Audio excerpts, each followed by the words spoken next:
অভিযোগ সংশ্লিষ্ট জনাব মোহাম্মদ ফরিদুল হক খান, সাবেক সংসদ সদস্য জামালপুর 2 ও সাবেক ধর্মমন্ত্রী, পাবলিক সার্ভেন্ট হিসাবে অপরাধমূলক অসৎ আচরণ ও ক্ষমতার অপব্যবহারের মাধ্যমে অসাধু উপায়ে জ্ঞাত আয়ের উৎসের সাথে অসঙ্গতিপূর্ণ 3,04,00,000 টাকারও বেশি মূল্যের সম্পদ অর্জন ও দখলে রাখা এবং নিজ ও তার স্বার্থ সংশ্লিষ্ট প্রতিষ্ঠানের নামে 11টি ব্যাংক হিসাবের মাধ্যমে 52,46,00,000 টাকারও বেশি সন্দেহজনক লেনদেন করে মানি লন্ডারিং সংক্রান্ত সম্পৃক্ত অপরাধ, দুর্নীতি ও ঘুষ সংগঠনের মাধ্যমে প্রাপ্ত অর্থ বা সম্পত্তির অবৈধ উৎস গোপন বা আড়াল করার উদ্দেশ্যে স্থানান্তর, রূপান্তর এবং হস্তান্তরের অপরাধে দুর্নীতি দমন কমিশন আইন 2004, দুর্নীতি প্রতিরোধ আইন 1947 এবং মানি লন্ডারিং প্রতিরোধ আইন 2012 সংশ্লিষ্ট ধারায় একটি মামলা রুজুর সিদ্ধান্ত গৃহীত হয়েছে।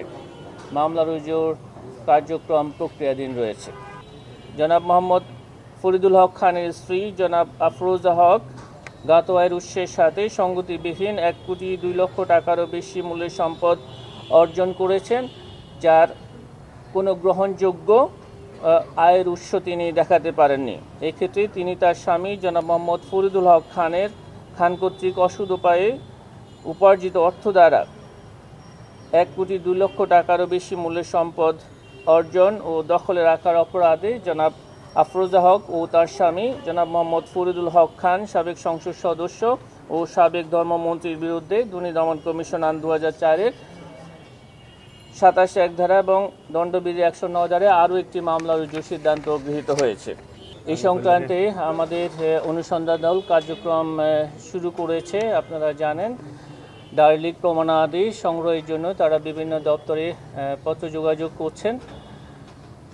সেগুলো পাওয়া সাপেক্ষে পরবর্তী কার্যক্রম তারা গ্রহণ করবেন। এ বিষয়ে অনুসন্ধান দল উল্লেখযোগ্য কোনো অগ্রগতি অর্জন করলে বা প্রমাণাদি পেলে এবং আপনাদের সাথে শেয়ার করার মতো অবস্থায় যখন আমরা যাব, তখন অবশ্যই আপনারা সব কিছু জানতে পারবেন।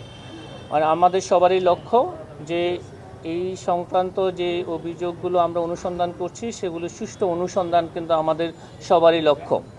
তো অনুসন্ধান কার্যক্রম ব্যাহত হোক এরকম বিষয় নিশ্চয়ই আপনারা চান না। আমরা চাই যে এই অভিযোগের সুষ্ঠু অনুসন্ধান হোক এবং অনুসন্ধানে প্রাপ্ত ফলাফল যথাসময়ে আপনাদেরকে অবহিত করা হবে।